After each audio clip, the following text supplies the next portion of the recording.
ಕೆಲವು ಕಡೆ ಮಂತ್ರಾಕ್ಷರಿಗೆ ಟೀಕೆ ಮಾಡ್ತಾ ಇದ್ದಾರೆ. ಅಂದರೆ ನಾವು ಕೂಡ ಒಂದೊಂದಾಗಿ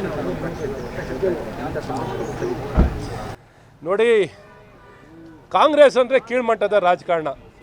ಎಲ್ಲೋ ಒಂದು ಕಡೆ ನಮ್ಮ ಜನ್ಮಭೂಮಿ ವಿಚಾರದಲ್ಲೂ ಇವತ್ತೇನು ಮಂತ್ರಾಕ್ಷತೆಗಳನ್ನು ಆಶೀರ್ವಾದವನ್ನು ಜನರಿಗೆ ತಲುಪಿಸುವಂಥ ಕೆಲಸಗಳಾಗಿದೆ.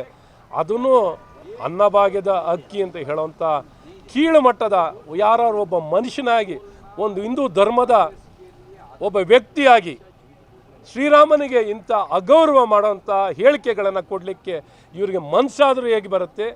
ಇಂಥ ಆಲೋಚನೆಗಳಾದರೂ, ಇಂಥ ಕೀಳು ಮಟ್ಟದ ಆಲೋಚನೆಗಳು ಎಲ್ಲಿಂದ ಬರುತ್ತೆ ಗೊತ್ತಿಲ್ಲ. ಇವರು ಸರ್ಕಾರದಲ್ಲಿರೋರು. ಇಂಥದ್ದು ಯಾವುದೇ ದುರುಪಯೋಗ ಆಗಿದ್ದರೆ ಹೇಳಿ, ಬಂಧಿಸಲಿ, ಕ್ರಮ ವಹಿಸಲಿ.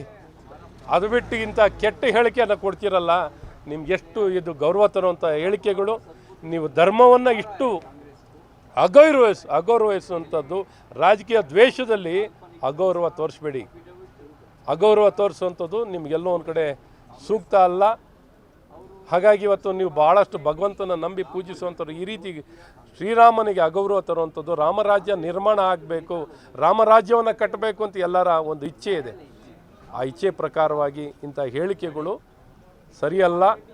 ನಿಮ್ಮ ಹೇಳಿಕೆಗಳನ್ನು ಸರಿಪಡಿಸ್ಕೊಳ್ಳಿ. ತಕ್ಷಣ ಹಿಂದೆ ಪಡೀರಿ. ಇಂಥ ನಿಮ್ಮ ಹೇಳಿಕೆಗಳನ್ನು ಹಿಂದೆ ಪಡೆದು ಕ್ಷಮೆ ಯಾಚಿಸಿ ಅಂತ ಕೇಳ್ಕೊತೀನಿ. ನಿಮ್ಮ ದೊಡ್ಡತನವನ್ನು ತೋರಿ. ಹಾಗಾಗಿ ಇಂಥ ಅಗೌರವ, ಇಂಥ ಕೀಳು ಮಟ್ಟದ ಹೇಳಿಕೆಯನ್ನು ಕೊಟ್ಟು ಎಲ್ಲರ ಭಾವನೆಗಳಿಗೆ ನೋವು ಆಗೋ ರೀತಿ ಧಕ್ಕೆ ತರುವಂಥ ಕೆಲಸಗಳನ್ನ ದಯವಿಟ್ಟು ನೀವು ಮಾಡಬೇಡಿ. ಸನ್ಮಾನ್ಯ ಶಿವಕುಮಾರ್ ಅವರೇ, ಇಂಥದ್ದು ಏನಾರು ಇದ್ದರೆ ನೀವು ಅಧಿಕಾರದಲ್ಲಿದ್ದೀರಾ, ತನಿಖೆ ಮಾಡಿ, ಕ್ರಮ ವಹಿಸಿ.